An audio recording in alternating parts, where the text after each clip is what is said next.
Hey everybody, what's going on? My name is Terry. Welcome back to the channel, and let's talk about something kind of controversial here. Something that a lot of people are just now finding out about Starfield because these leakers and all that stuff, but there's some early reviews of the game coming out, like little, hey, these are my first impressions, not an actual review because I'm under an NDA kind of thing, that it turns out there are actually invisible walls inside of Starfield. For a game that's supposed to be about exploration and everything, they're what seems to be invisible walls.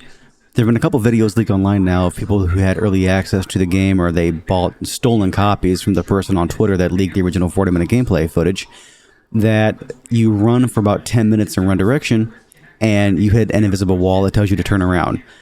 But that was quickly debunked because apparently they were in the tutorial zone, so naturally everything there is going to be on rails to, like, give you a sense of how to play the game, different features of the game, controls, all of that stuff, right? Well, Todd Howard in an interview months ago did go on record and say that the planets are set up into zones. You know what I mean? They are set up into zones, 3 or 4 zones per planet, for different areas of the planet that you can actually take your ship, land, and explore. But each of those zones are about as big as the entire Skyrim map. It'll take you between 40 and 45 minutes to actually go from one end of the zone all the way over to the other.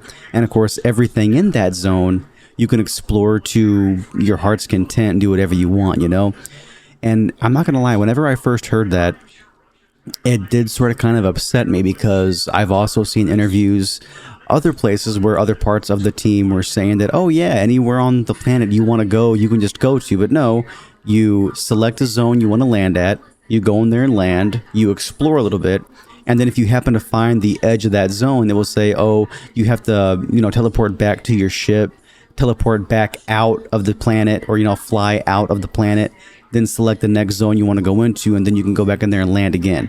Now, I understand why they would do that, because a lot of the stuff in Starfield is handcrafted. Like, there is so much handcrafted stuff in game that naturally they would want to steer you toward that, to where everything is just not a empty planet of procedurally generated just fluff. You know what I mean?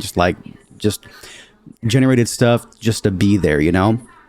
So now that I think about it that way, that Starfield is not a No Man's Sky, and it is most certainly not a Star Citizen, because, hey, at least Starfield's actually here, right?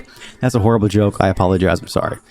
So whenever you look at it that way, think of it more of like a Skyrim in space. Of course, not actually Skyrim, but just hear me out here, okay? To where you're going to have zones and areas that are designed for you to actually explore and go through for however long it might take you. You can always leave and come back.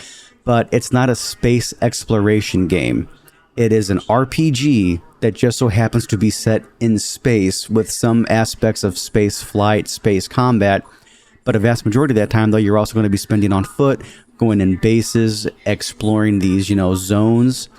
And like, I'm not going to lie. Whenever I did hear this for the first time, I was sort of kind of annoyed by it, because I was like, okay, well, I can deal with not being able to actually land and, lift off a planet myself. It's a cutscene. Okay, it's whatever.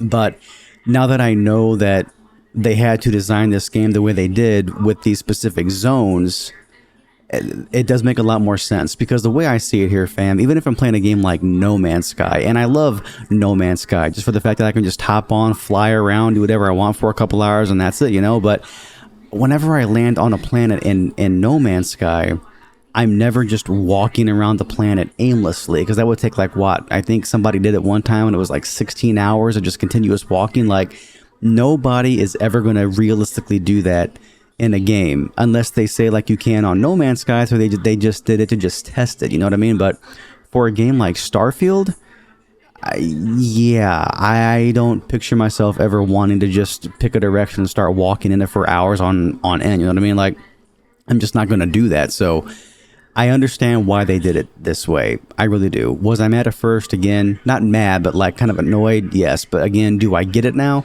Of course. And I would much rather see actually, actual handcrafted stuff in the world than the procedurally generated stuff, because a lot of the times that generated content can be a little bland, can be a little empty, just all that, just not fun stuff, So, yeah, what do y'all think about this? Is this kind of a bummer for everybody out there, or is this something y'all can just deal with and just enjoy the game with either way? Or, like me, does it not really bother you and you're going to enjoy the game no matter what? Sound off in the comments below, and I will catch you guys and gals next time.